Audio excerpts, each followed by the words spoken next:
खुलुमबाय गोजोन फुंबिलिनि गासैबो बड'लेण्ड बुब्लिनि अनसायगिरिफोरखौ बरायग्रोबाय।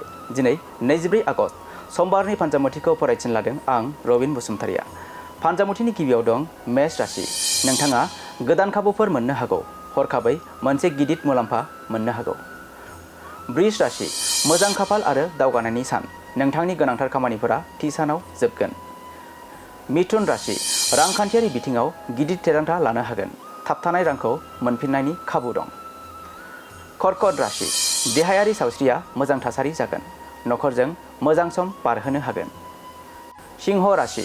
नाजानायनि गेजेरजों आबुं बान्था मोनगोन। मावख'गिरिफोरनिफ्राय मदद मोननो हागौ। कन्या राशि। सावस्रिनि फारसे नोजोर होनांगोन। रांखान्थियारि लेनदेनाव सांग्रां जा। तुला राशि। खस्थ' खालामनाया फिथाइ होगोन। गोदान साख्रिनिफ्राय मोजां खाबु मोननो हागौ। वृश्चिक राशि।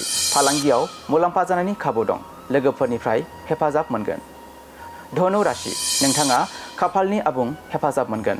थाबथानाय खामानिफोरा गोख्रैथि जागोन। मकर राशि। खरसानि सायाव नोजोर लाखि। नखरनि आबहावाया मोजां जागोन। कुम्भ राशि। खाफाला नोंथांनि फारसे थागोन। आयनि गोदान फुंखा नुजानो हागौ। आरो मीन राशि। जिउनि लोगोरिजों सानस्रियारि फारागथि थानो हागौ। बांद्राय रां खरसा जानो हागौ। दिनै सानसेनि राशि फरायथिनायाबो एसेनोसै। आसा खालामो नोंथांनि दिनैनि साना मोजाङै मोजां थांगोन। बेखौ बड'लेण्ड बुब्लि नखरनिफ्राय मिजिंथिबाय। गोजोन्थों।